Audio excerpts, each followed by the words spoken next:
Good morning, everyone. Welcome back to the channel. Looks like we got some storm clouds rolling in, so I'm going to try and finish this fence up shortly. Basically, what we're doing today is we're just going along fixing this tri-wire fence, putting the posts back. I had to tap those two metal fence posts in a little bit, tighten down the yellow insulators. Now I'm going to just tension them over here. Don't need too many. They stayed pretty well tensioned over the winter. That's good.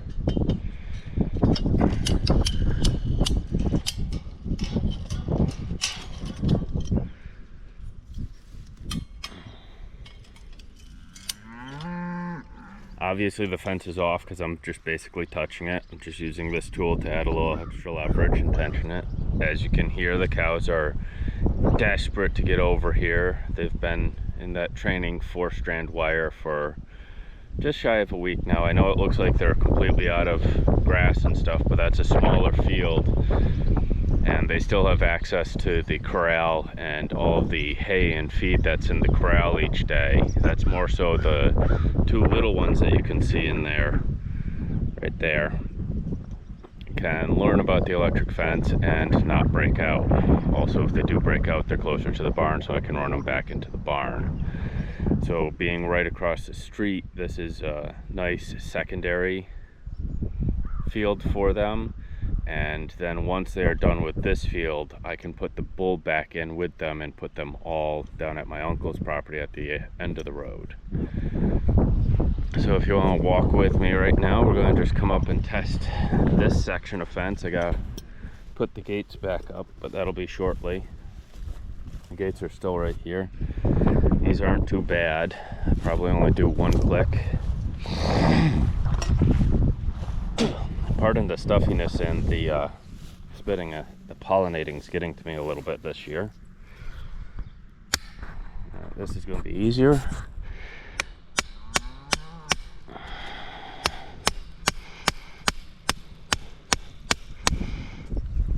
Never have enough hands when you're filming.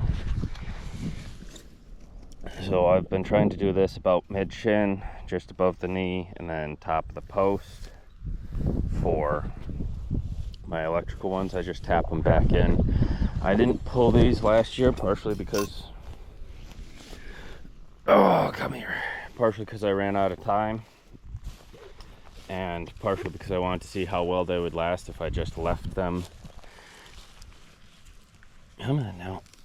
in the ground.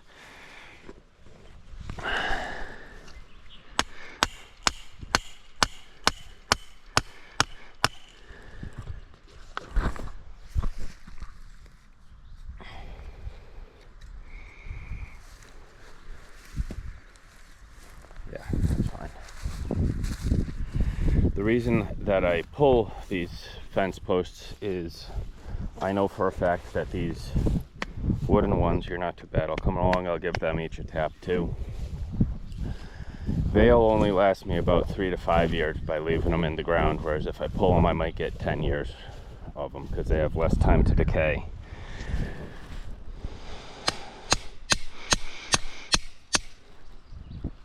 That one felt like it was right on a rock.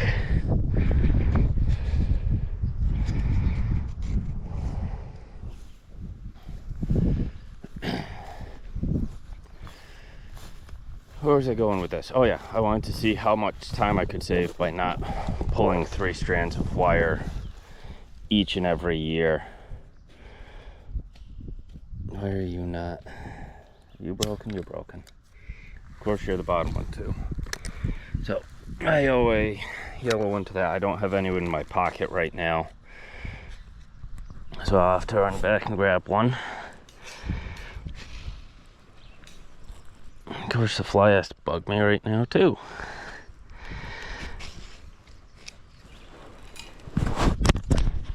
There we go.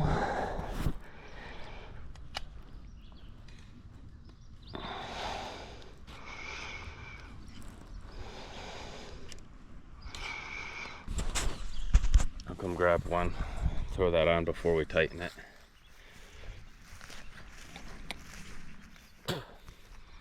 But overall, if I can run this whole fence and be done today, other than gate maintenance and energizing, that will be a huge boon. I threw this marker up into a bunch of the gate areas for when we were snowmobiling. We could find that a lot easier than if we weren't.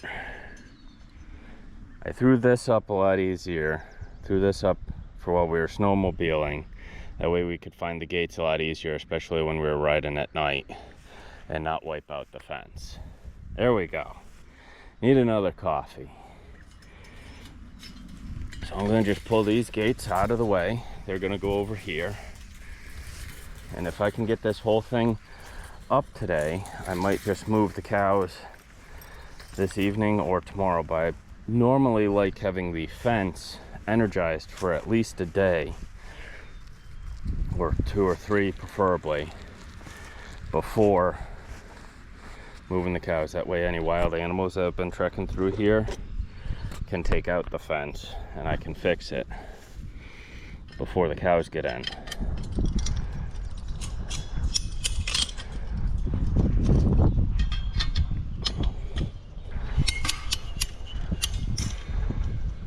And then I can slowly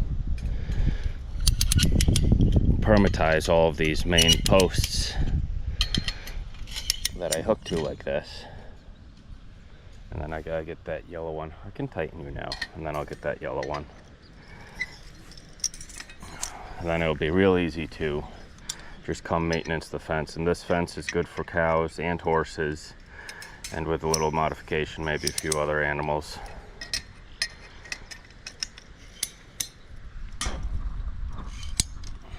There we go. Now I'm not going as tight as some of these people recommend,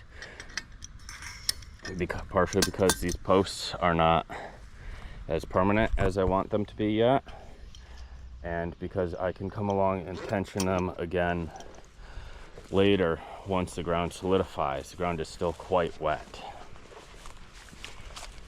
Like if this was the main post, I'd be fine as long as with that end of it.